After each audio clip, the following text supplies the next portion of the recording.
अस्सलाम वालेकुम जी। क्या हाल है आप सबके? उम्मीद करती हूँ आप सब खैरियत से होंगे। तो व्यूअर्स, आज हमारे किचन में एक बहुत ही मज़ेदार हलवा बनने जा रहा है। इसके लिए सबसे पहले हमें गंदम का आटा चाहिए, जो कि तकरीबन 8 से 9 टेबल स्पून है। ये हाफ़ कप हमारे पास बन रहा है। और फिर हम इसमें सेकंड नंबर पे देसी घी ऐड करेंगे, जो कि तकरीबन 3 से 4 टेबल स्पून मैंने यहाँ पे लिया है, क्योंकि मक्खन भी साथ ऐड किया है मैंने, तो इसलिए इसकी घी की जो क्वांटिटी है उसको मैंने कम रखा है। और चीनी जो है ये आप अपने टेस्ट के मुताबिक भी ले सकते हैं। मैंने यहाँ पे तकरीबन 3 से 4 टेबल स्पून चीनी ली है। और फोर्थ नंबर पे हमारे पास पानी है, जो कि हाफ़ कप मैंने यहाँ पे पानी लिया है। और जो मक्खन है उसका मैंने यहाँ पे तकरीबन 1.5 टेबल स्पून मक्खन लिया है।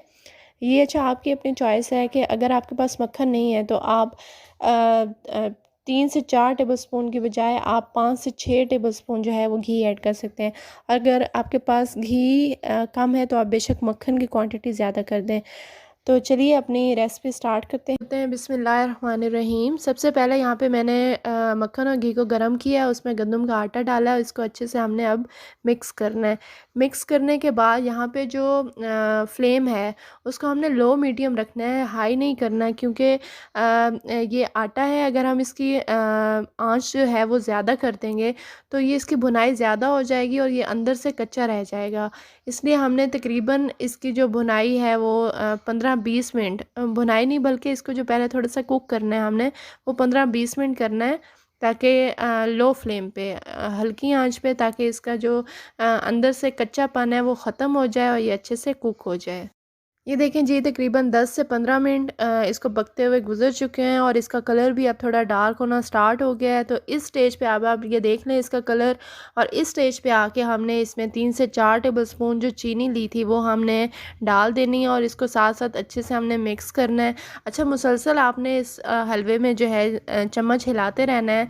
और ये इस टाइम भी जो है जब आप चीनी ऐड करेंगे तो आप चम्मच हिलाएंगे, ताकि इसकी गुठली ना बने और ये अच्छे से मिक्सअप हो जाए।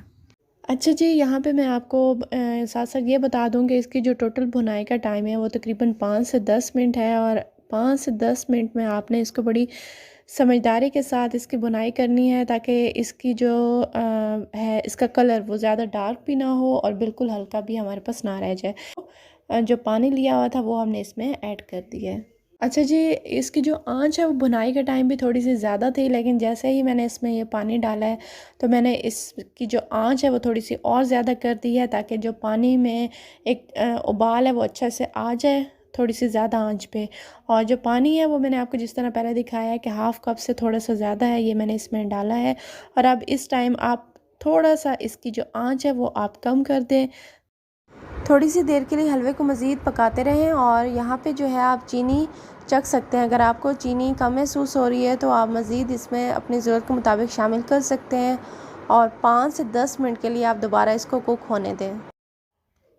जी नाज़रीन, तो यहाँ पे देखें कि हमारे पास एक हलवे का जो कलर है वो बड़ा ही प्यारा सा थोड़ा डार्क ब्राउन टाइप आ गया है, ठीक है। और इस स्टेज पे ये स्टेज जो है ये तकरीबन हमारा हलवा जो है पक चुका है। और इस पे आप देखें कि ये पैन के साथ लग भी नहीं रहा और इसका जो घी या मक्खन है जो वो साइडों से हमें निकला हुआ नज़र आ रहा है। जब ये साइडों से हमारा इस तरह घी निकल आए और हमारी हलवे की जो लुक है, जो कलर है वो इस तरह का हो, तो आप समझ जाएं कि हमारा जो हलवा है वो इस टाइम रेडी हो चुका है। जी व्यूअर्स, यहाँ पे मैंने इसको डिश आउट कर दिया है और इसमें जो थोड़े से मैंने अखरोट रख दिए हैं, ठीक है, जो कि इसकी खूबसूरती में और इजाफा कर रहे हैं। साथ ही मैं आपको ये बताती चलूँ कि इस हलवे में जो है कोई भी ड्राई फ्रूट्स का हम इस्तेमाल नहीं करेंगे, क्योंकि मक्खन और देसी घी का अपना एक टेस्ट होता है, खुशबू होती है। और जब हम इसमें कोई भी ड्राई फ्रूट्स, नट्स वगैरह शामिल करेंगे तो इसका टेस्ट डिफरेंट हो जाएगा। तो उम्मीद करती हूँ आपको हलवे की ये रेसिपी बहुत अच्छी लगी होगी। मुझे अपनी दुआ में याद रखिएगा। इंशाल्लाह मिलते हैं नेक्स्ट वीडियो में। तब तक के लिए इजाज़त दीजिए। अल्लाह हाफिज़।